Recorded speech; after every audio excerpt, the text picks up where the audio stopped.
अब इसके अनंतर सत्र के अंतिम में मैं प्रार्थना करता हूँ आश्रम के वर्तमान परमाध्यक्ष पूज्य स्वामी जी के चरणों में कि वे भी आज के विषय के ऊपर अपने अनुभव से इसके ऊपर प्रकाश डालेंगे और हमें अनुग्रहित करेंगे। पूज्य स्वामी जी।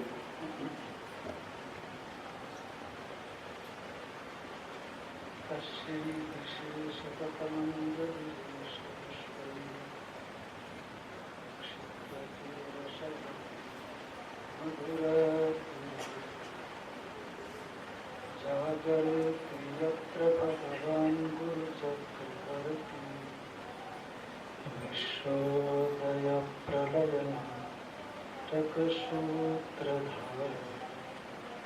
विश्वोदय प्रलयनाटकसूत्रधार विशन्तु शम्भे गुरुपादपांशवः। ओम शांति शांति शांति।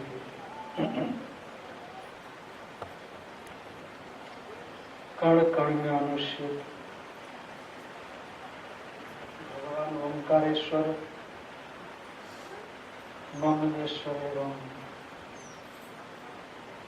मां नर्मदा की व्यक्ताव्यक्त स्वरूप को प्रणाम करते हुए परम पूज्य प्रातः स्मरणीय ब्रह्मलीन पूज्य महाराज श्री के चरणों में प्रणाम करते हुए परम पूज्य प्रातः स्मरणीय ब्रह्मलीन स्वामी कृष्णानंद जी महाराज जी के चरणों में प्रणाम करते हुए हरिद्वार साधना सदन से पधारे हुए परमादर्श महामंडलेश्वर पूज्य महाराज श्री, आप के सानिध्य में रहकर आपने तो बहुत दिया पर बहुत ज्यादा तो हम ग्रहण नहीं कर पाए। आप हमारे विद्या गुरु हैं। आपके चरणों में प्रणाम करते हुए कैथल हरियाणा बहुत दूर है यहाँ से, कैथल हरियाणा से आए हुए परमादर्श महामंडलेश्वर स्वामी विरागानंद गिरि जी महाराज, जरा बड़ा अचरज लगता है क्योंकि स्वामी जी हमारे हैं तो यहीं के मालूम पड़ता है, मन में फर्क है। आपके चरणों में प्रणाम करते हुए काशी राजराजेश्वरी मठ से पधारे हुए हमारे आचार्य दिव्य चैतन्य जी महाराज, चेतन देव अवधूत मंडल आश्रम से पधारे हुए स्वामी अखंडानंद जी महाराज एवं हमारे कैलाश आश्रम से आए हुए कैलाश आश्रम के आचार्य स्वामी विजयानंद पुरी जी महाराज, हमारे कुशल मंच संचालक स्वामी आशुतोष जी भारती जी, हमारे ब्रह्मचारी किशोर चैतन्य जी, प्रज्ञानंद जी महाराज एवं देवास से पधारे हुए परमादर्श महंत श्री स्वामी जी एवं हमारे सभी समुपस्थित संतवृंद, श्रद्धा भक्तिमयी माताओं एवं भक्तजनों, हम लोगों ने कल यानी महाराज श्री की इस सप्तम पुण्यतिथि के प्रथम दिवस पर धर्मेण हीना पशुभिः समाना इस शीर्षक पर इस विचारणीय विषय पर यथासंभव संतों के विचार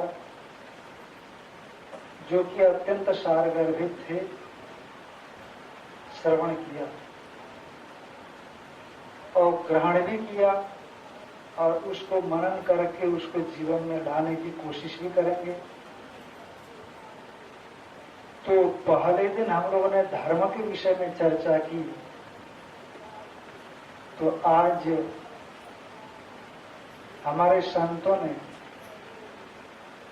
वृत्रासुर की इस उक्ति पर विस्तृत विवेचन किया। भक्ति, पराभक्ति, ज्ञान, साधना, अनेक तरह की चर्चाएं संतों ने हमें सुनाई। अभी अभी परमादर्श महामंडलेश्वर साधना सदन से पधारे हुए स्वामी जी से आप श्रवण कर रहे थे कि निर्विशेष ब्रह्म ज्ञान की प्राप्ति का उत्कृष्ट साधक वृत्रासुर है, क्योंकि आगे पुनर्जन्म की बातें आ रही है। क्योंकि मैं जहां भी जन्म ले लूं, मैं ऐसी जगह पर जन्म लूं कि जहां पर विषयासक्त लोगों का संबंध न रहे और ऐसे लोगों का संबंध हो, ऐसे लोगों का संग रहे कि हमारे भीतर ईश्वर की प्राप्ति के लिए जो भाव मौजूद है, जो ज्ञान मौजूद है, परमात्मा की प्राप्ति में सहायक बने। क्योंकि यदि व्यक्ति, जैसे हमारे पहले के पूर्व वक्ताओं ने आपको श्रवण कराया,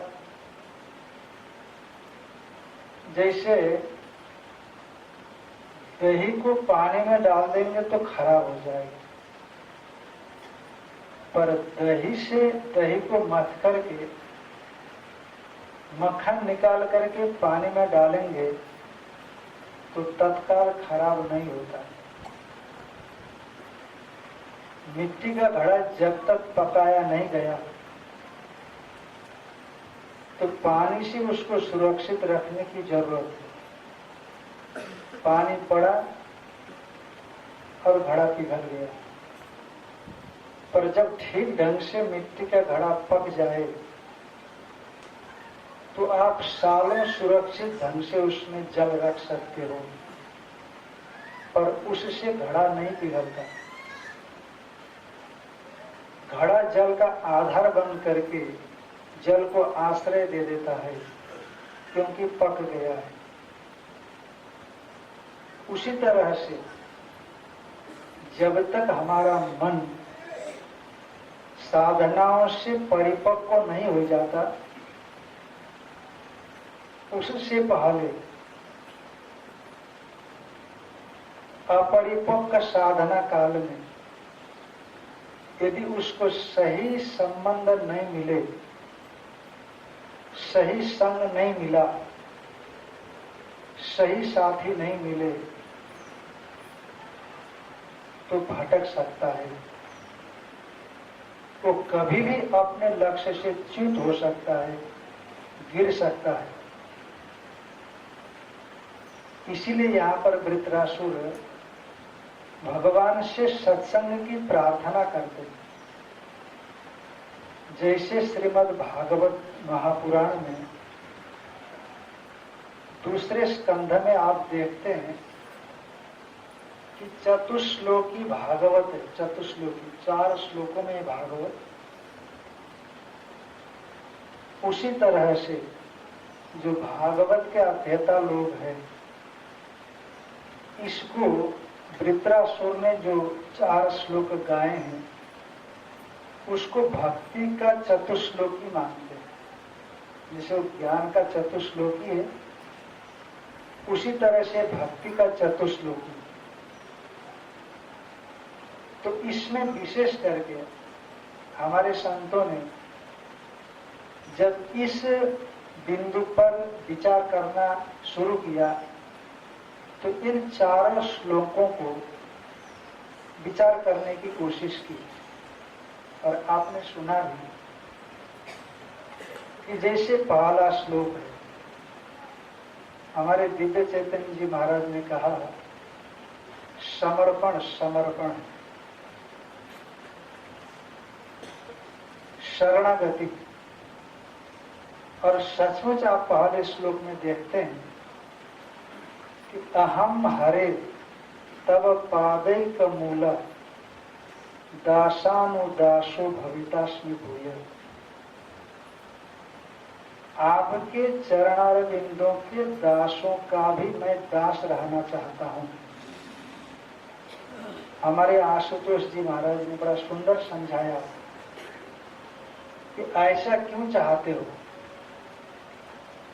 साक्षात स्वामी बनने की कोशिश कर लेनी चाहिए, तुम दास क्यों बने। तो भाई जब तक आप किसी महापुरुष के, क्योंकि भगवान के चरणार बिंदु के दास वही हो सकते हैं जो सचमुच भगवान के भक्त हों, सचमुच भगवान की आराधना करते हों। और ये भी ध्यान रखना, जब सचमुच भगवान की आराधना करते हों तो वो भले ही जगत व्यवहार को देखते हों, निपटाते हों, तो जगत व्यवहार निपटाते हैं, वो करते नहीं है, पर हमें करते हुए दिखलाई पड़ते हैं, कुछ बाध्यताएं सामने रहती होंगी।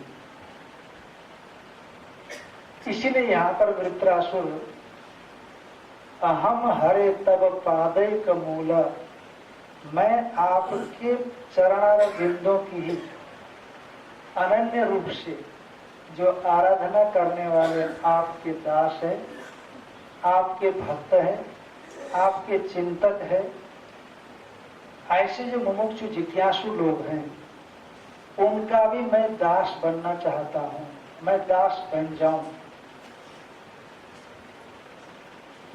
जब तक आप किसी को समर्पित नहीं होते, जैसे आप स्वामी विरागानंद जी महाराज ने आपको सुनाया कि जब तक हम किसी महापुरुष के सानिध्य में जाकर के नहीं रहते, श्रोत्रिय ब्रह्मनिष्ठ महापुरुष के सामने में नहीं रहते, तब तक हमारे भीतर के दोष हमको स्वयं को पता ही नहीं होते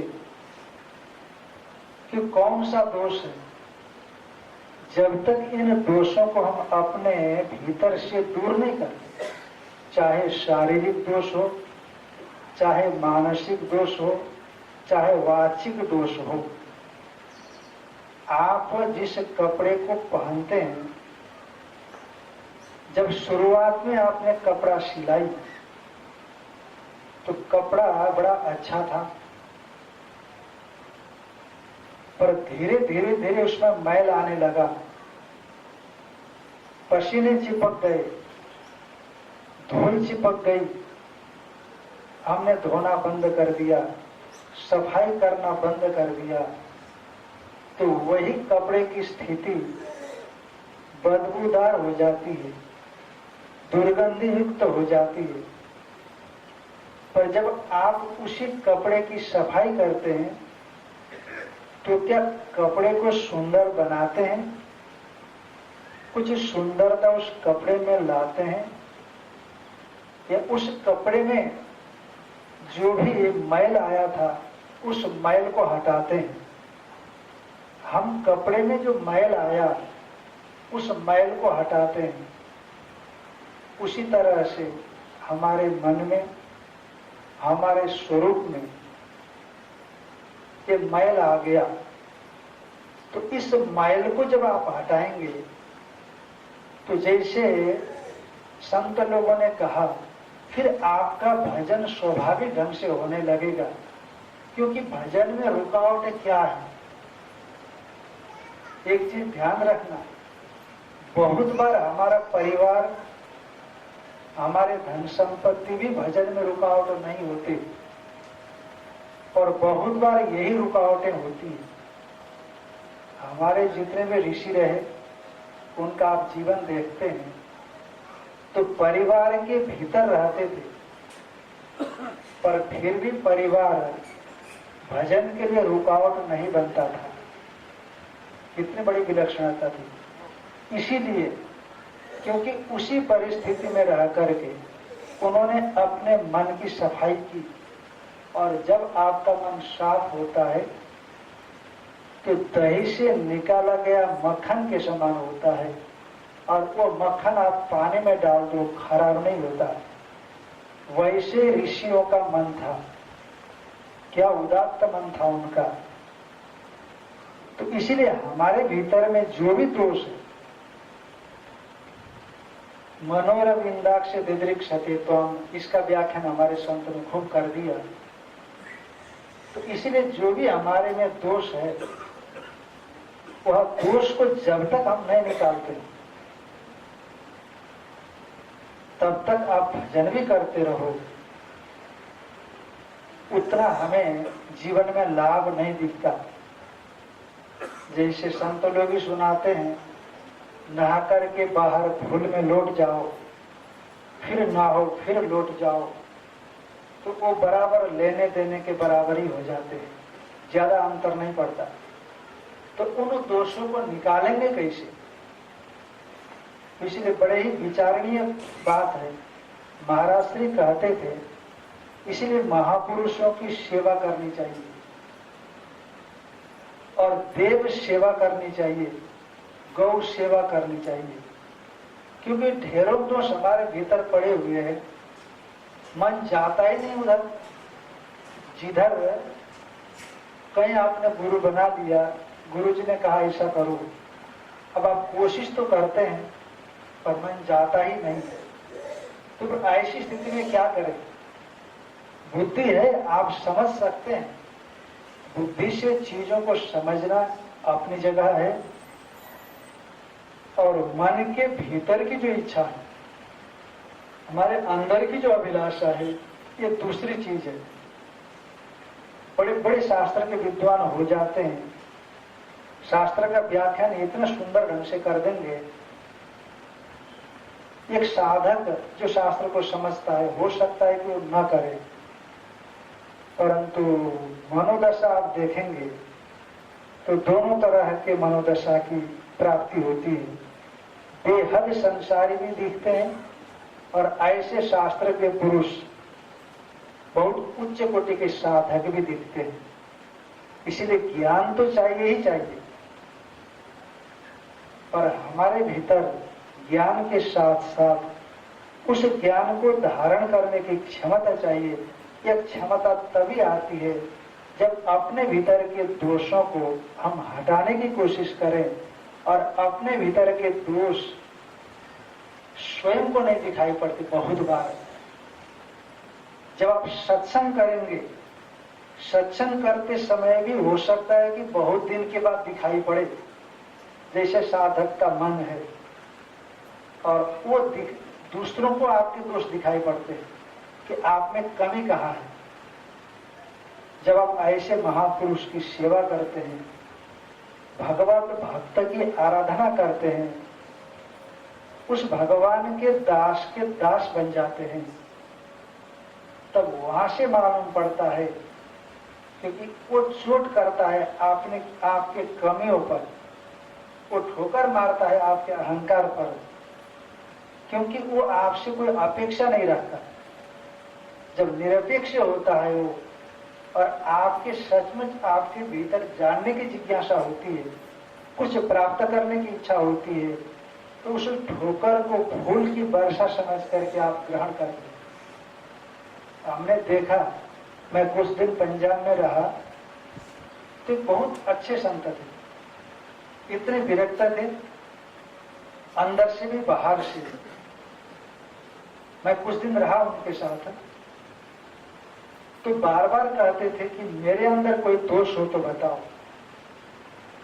तो मैंने कहा, स्वामी जी मैं तो आपके सामने सीखने के लिए आया हूँ, काफी उम्र थी, मैं आपका बालक हूँ, मैं आपका शिष्य हूँ, तो मैं आपको आपके दोष क्या बता सकता हूँ। पर वो बार बार पूछते थे, नहीं आप नहीं बताओगे, साधु की कमी नहीं बताएगा तो गृहस्थ क्यों बताएगा। गृहस्थ सोचता है जंगल में रहने वाला साधु रात दिन भजन करता है, कमियां दिखा दो तो कोई एक अभिशाप का संकल्प न बन जाए, नाराज न हो जाए, इसीलिए वो नहीं बताएगा, आएगा प्रणाम करके चला जाएगा। इसलिए साधु को ही साधु का दोष बताया जाना चाहिए। मैं देखता था ये दोष उनमें है, पर फिर भी बताने में संकोच किया। एक दूसरे संत ने उनको उनका दोष बता दिया तो स्वीकार नहीं किए। फिर मैंने सोचा कि लोहा गर्म है, अब चोट कर लो।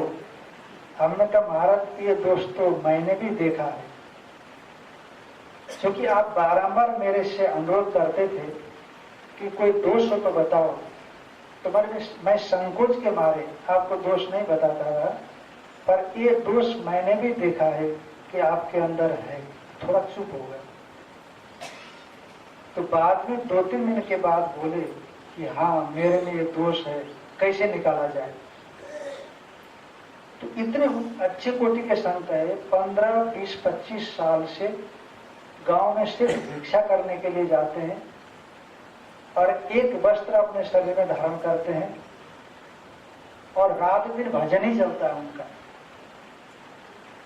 पर ये चीजें अपनी नजर में नहीं आती, पर ये तभी नजर में आती है जब हम किसी ऐसे महापुरुष की सेवा में रहते हैं। तो इसीलिए दासानुदासो भवितास्मि भूया, भगवान में मन क्यों नहीं लग रहा, मैं उसी पर आपको विशेष बता रहा हूं, क्योंकि मनोर विंदाक्ष से दिदृक्षते त्वाम, ये तो वृत्रासुर की कहानी है। दैत दृश्यताम दिक्षुतावकाश त्वयि धृता शवस त्वाम विचिन्न होते। प्यारे कृष्ण, हमारी आंखें चारों ओर ढूंढ रही है आपको देखने के लिए, आपको जानने के लिए। आप जहां कहीं हो, आप हमें दिखाओ कि आप कहां हो। त्वाम विचिन्न होते, हम आपको ढूंढ रही है। गोपियों की यह कहानी, वृत्रासुर की यह कहानी है। और उसी तरह से एक भक्त कहता है, हाँ एक कुछ दूसरा इसी तरह का श्लोक है, चेतो वृत्ति ह्रियम सदा प्रिय वर त्वं द्रष्टुम उत्कंठ्यते। ये जो वृत्रासुर का भाव है, इसी तरह का भाव भी यहाँ पर है। चेतो वृत्ति ह्रियम सदा प्रिय वर त्वं द्रष्टुम उत्कंठ्यते। मेरी जो चित्त वृत्ति यानी मेरा जो मन है, मेरा जो चित्त है, हे प्रियवर सर्वोत्कृष्ट, मैं जिसको चाहता हूं उसने भगवान को ही प्रियवर, प्रिय में भी सबसे प्रिय बताया।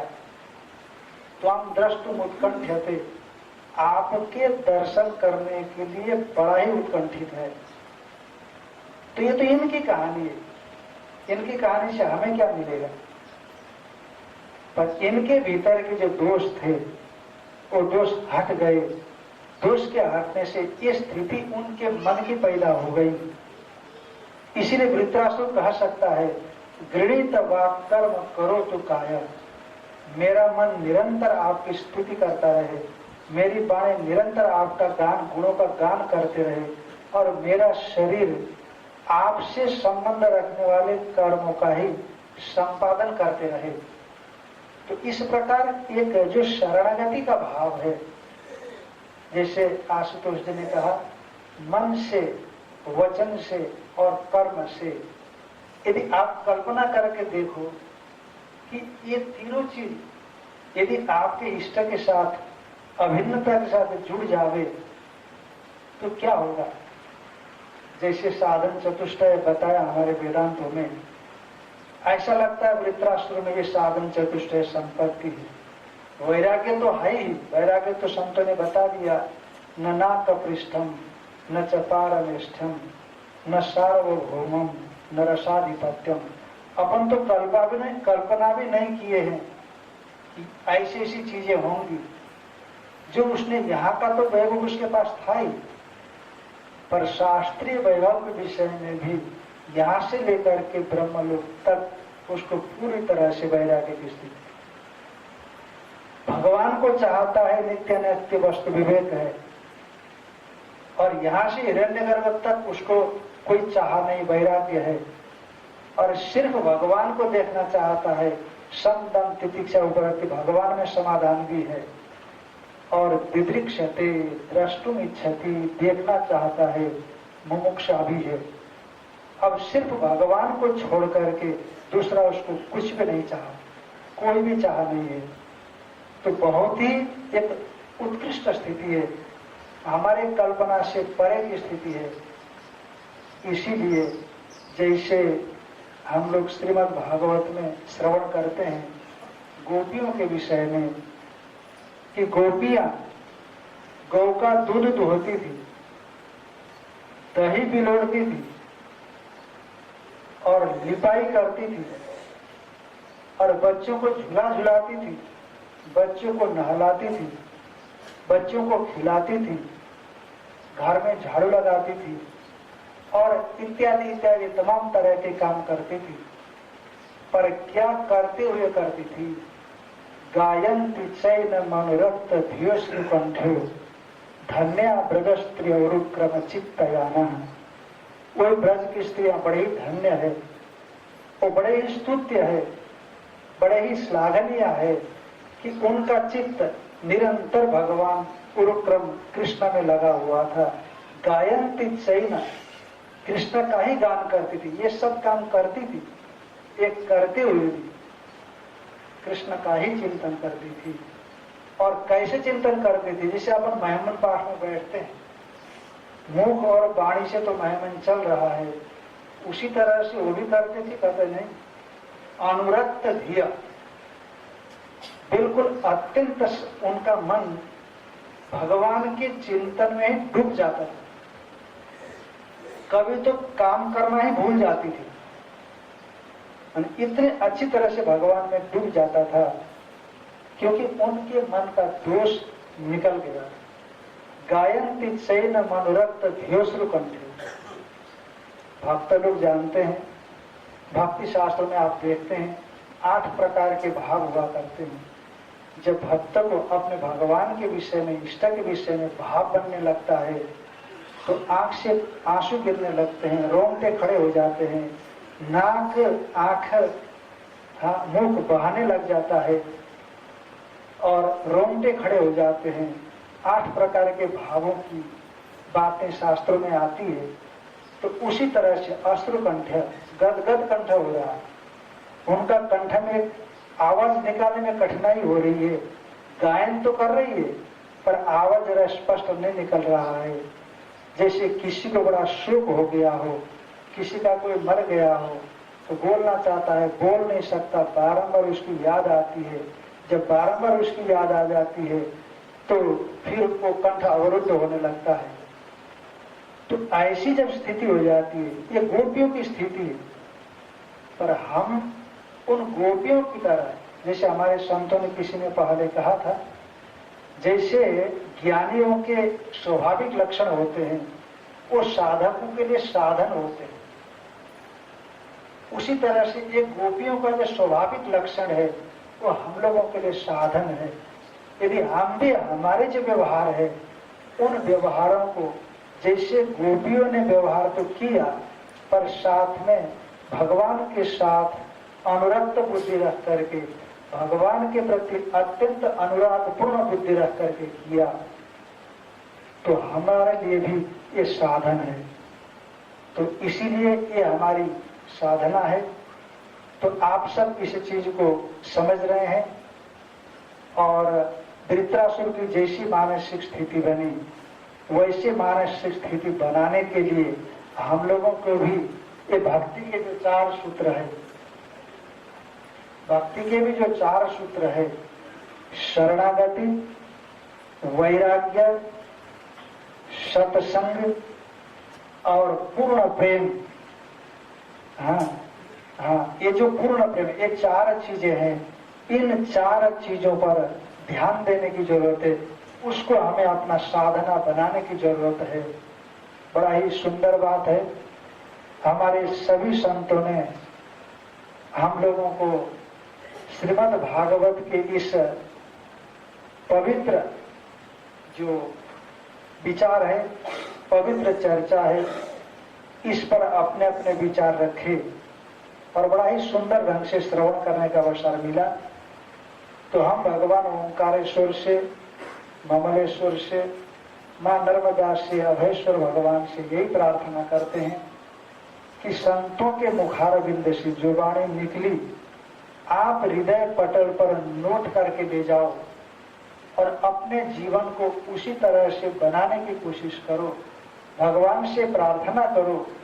और सचमुच जैसे आप धन कमाने के लिए कोशिश में लगते हैं, अपने स्वार्थ सिद्ध करने के लिए कितने तन्मय होते हैं, प्रयास करते हैं, उसी तरह से उस सर्वसमर्थ परमात्मा से प्रार्थना करते हुए कि हमें उचित शक्ति, उचित सामर्थ्य दें, ताकि आपके द्वारा उपदिष्ट शास्त्रीय इन अवधारणाओं को, इन सद्गुणों को अपने जीवन में आत्मसात करें और हमारी भी वही दशा बन जाए जैसे मीरा की बनी, जैसा वृत्रासुर का बना, जैसे तुलसी की बने, जैसे प्रहलाद के बने। हमारी भक्ति, ईश्वर के साथ हमारा प्रेम व्यापार न हो, लेने देने वाली बातों के दायरे के भीतर में न आए, केवल ऐसा निष्काम प्रेम हो, ऐसा निष्कपट भगवान का ध्यान हो, जप हो, तभी हमारी वो स्थिति बन सकती है। मैं ज्यादा न कहते हुए अपनी वाणी को यहीं पर विश्राम देता हूँ। ये हमारा बड़ा ही सौभाग्य रहा। आज हमारे यहाँ पर 2 महापुरुषों का आगमन हुआ। अपने वृंदावन से पधारे हुए पूज्य स्वामी अनंत देव जी महाराज बड़े ही विद्वान है, साधक है, और हम दोनों का संन्यास अपने पूज्य महाराज श्री के द्वारा साथ साथ में हुआ था। स्वामी जी से उज्जैन में दर्शन हुआ, मुलाकात हुई, तो हमने प्रार्थना की कि जरूर महाराज श्री के पुण्य के यहाँ पधारे। और काफी प्रतिकूल स्वास्थ्य होने के बावजूद भी स्वामी जी ने आप सबको, हम सबको दर्शन दिया। ये हमारे लिए सौभाग्य की बात है, ये महाराज श्री की कृपा है। तो आज का तो मैं समझता हूँ कि समय हो चुका है, तो आदरणीय स्वामी जी की जो पवित्र वाणी है उसका श्रवण हम लोग कल करेंगे। आज तो आप सब दर्शन से कृतकृत्य हो जाएं और प्रातः काल हमारे सामने निरंजनी अखाड़े के आचार्य महामंडलेश्वर स्वामी जी, महात्माओं का देखो इतने बड़े हैं, पर अचानक ही अपने मस्तानी चाल यहाँ पर पहुंच गए। तो हमने बहुत पहले उनसे प्रार्थना की थी कि महाराज आप महाराज जी के आश्रम में पधारे। महाराज श्री के साथ उन्होंने अपने संस्मरण भी सुनाए, साथ में काफी पहले रहे भी थे, और अपने बाराबंकी आश्रम में महाराज जी के सानिध्य में श्रीमद् भागवत की कथा भी उन्होंने की थी। और दूसरी बार कथा का प्रोग्राम भी बना था, पर कोई अवरोध आ गया तो कथा नहीं हो पाई थी। उन महापुरुष के वचनों का भी आपने श्रवण किया।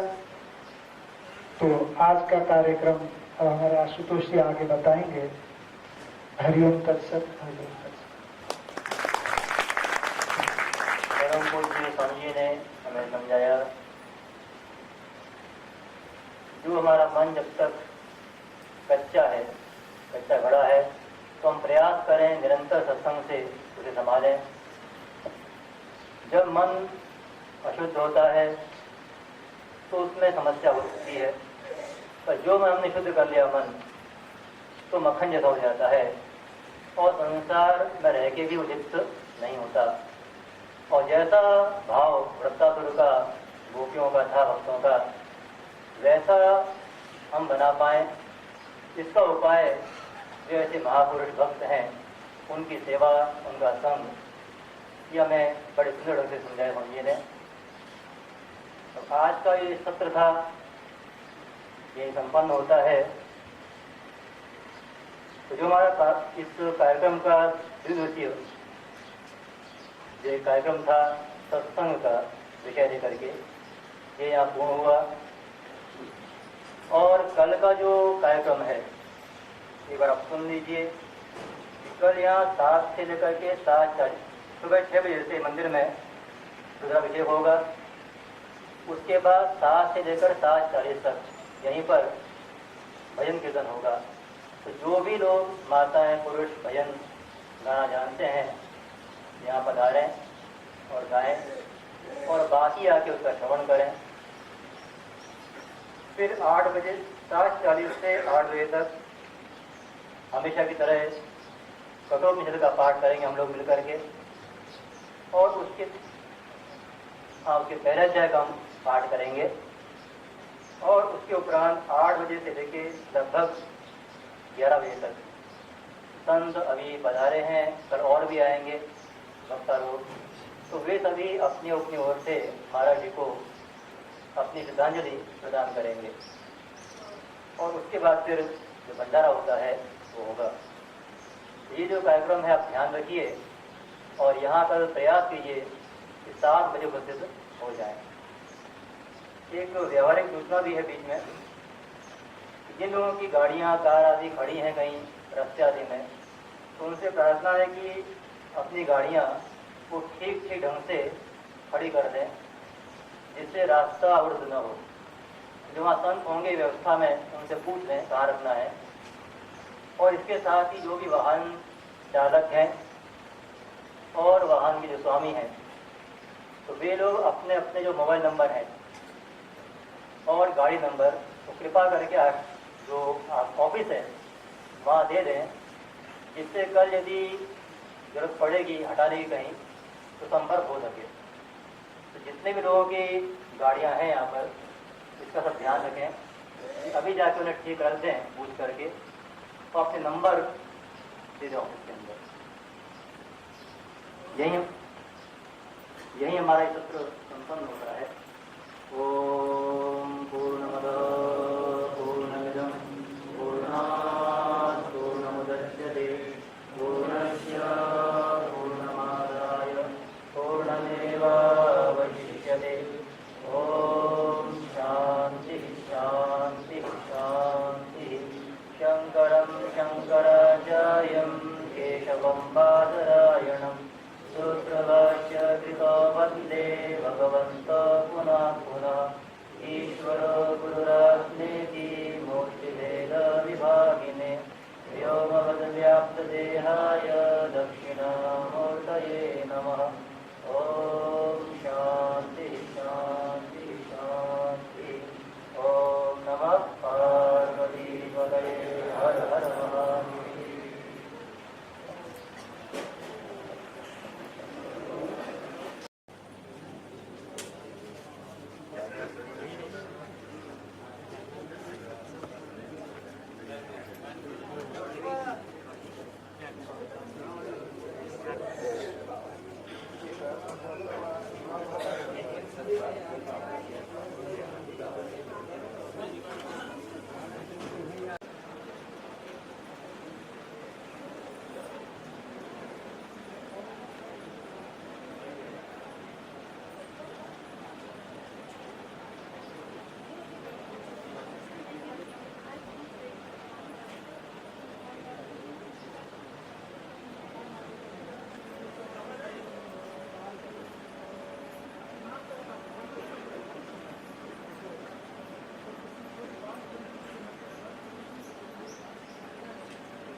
सुरगुरो विस्मय पदम् मम चेतां वाणीं गुणकथन पुण्येन भवतः पुनामीत्यर्थेऽस्मिन् पुरमथन बुद्धिरवसिता तवैश्वर्यं यथा जगदुदय रक्षा प्रलयते त्रयीवस्तु व्यासां तिसृषु गुणभिन्नासु वरदरमणीयामरमणि विहान्तुं व्याघ्रस्य किं काया सकलु किमुपाय श्रीभुवनं किमाधारो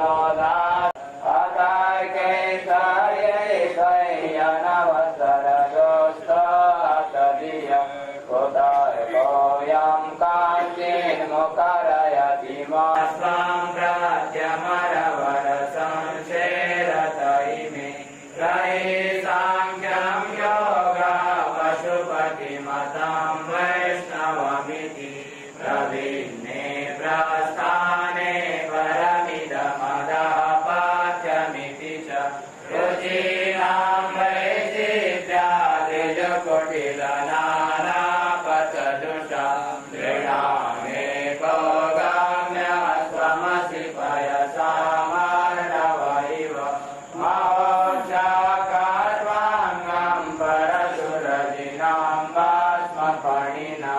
कपालं चेतीया तव वरदतन्त्रोपकरणं स्वरासां तां वेदीं ददति तु भवद्यो प्रणेहिका नहि स्वात्मा रामं विषयमृगतृष्णा भ्रमयति ध्रुवं काचित् सर्वं सकलमपरस्त्वा ध्रुवमिदम् परो द्रव्याद्रव्ये स्वजितमिदम् ममोऽस्यात्वा सेवा समधिगतसारं भुजवनं कैलासेऽपि तदधिवसत विक्रमयत अलव्यापादारे व्यलसचलिताङ्गोष्ठशिरसि भुवन भयभङ्गार्यसनिन असीतानैव क्वचिदपि सदेवगुणितथेनोद्गमरुति प्रवाहो वाराम्या कृशतलघुदृष्टा शिरसि ते जगते पाकारं जलदिवलयं तेन कृतमि जन शिव शङ्कर गौरीशां वन्दे गङ्गाधरमीशं शिवरोद्रं पशुपतिवीशानं कलये काशीपुरीनाथम् ॐ जय शम्भो शिव गौरी शङ्कर जय शम्भो ॐ महादेव शिव शङ्कर शम्भो उमाकान्तार त्रिपुरारे मृत्युञ्जय वृषभध्वज शोणे गङ्गाधर मृडमदनारे हर शिव शङ्कर गौरीशां वन्दे गङ्गाधरमीशं शिवरोद्रं पशुपतिमीशानं कलये काशीपुरीनाथम् ॐ जय शम्भो शिव गौरी शङ्कर जय शम्भो ॐ महादेव शिव शङ्कर शम्भो उमाकान्तहर त्रिपुरारे मृत्युञ्जय वृषभध्वज शूल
सर्वनायकं कलोमलोगभारारि सर्वतीर्थनायकं स्वमध्यकर्षणग्रचक्रचक्रवाकशर्मते त्वदीयपादपङ्कजं नमामि देवि नर्मदे महाकवीरनीलपूरपापलोतभूतलं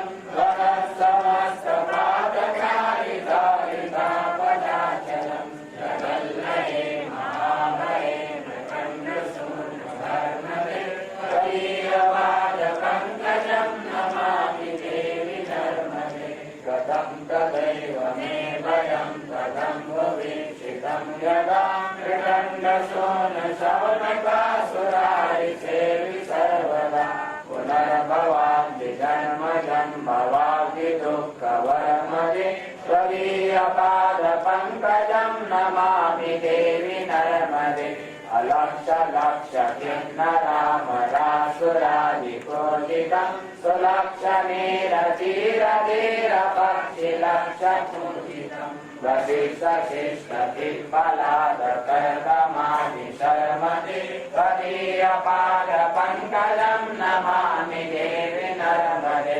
सनत्कुमारनाचिकेतकर्षपात्रिषड्पदै कृतं स्वकीयमानसे सुनारदादिषड्पदै रवीन्दुरन्ति देवदेवराजकर्म शर्मदे त्वदीयपादपङ्कजं नमामि देवि नर्मदे अलक्षलक्षलक्षपापलक्षसारसायुधं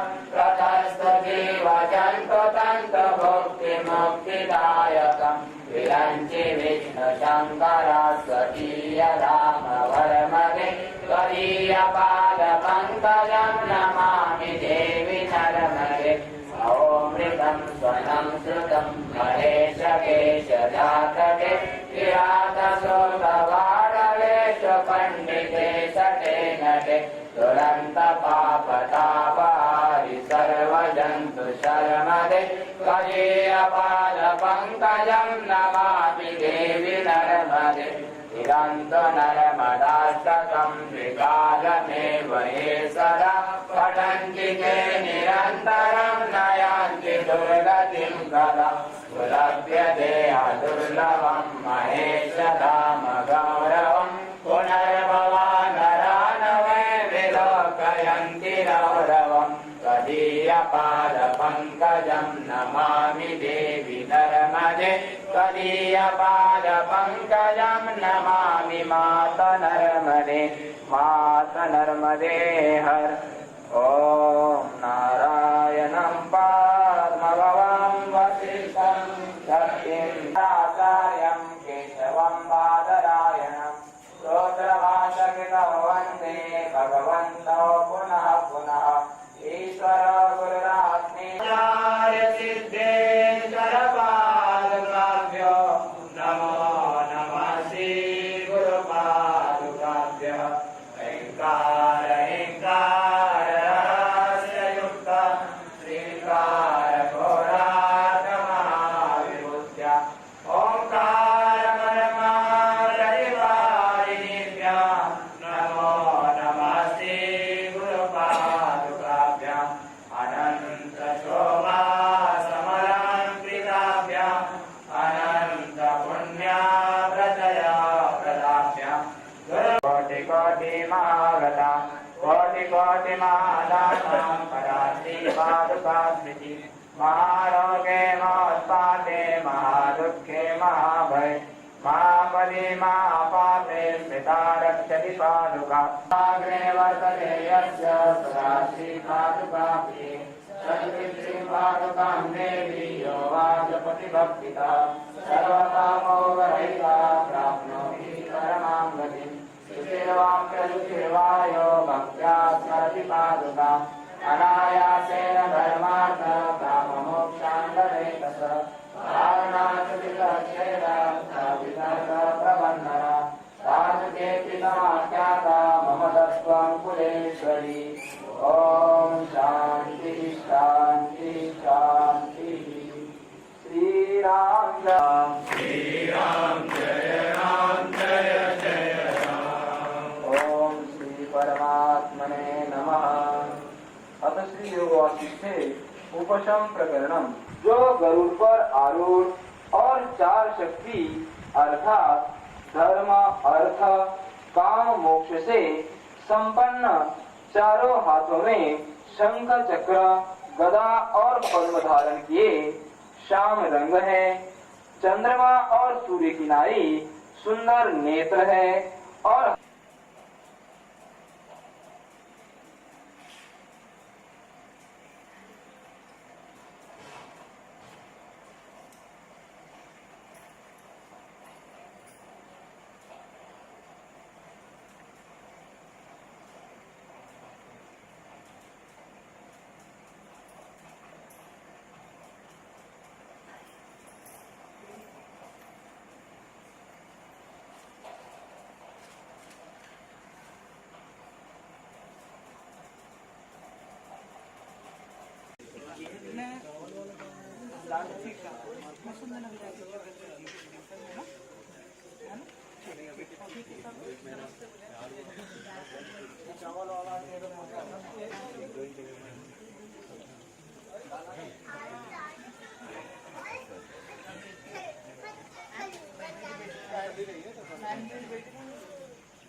उधर आम के बाद उधर चावल चलाना।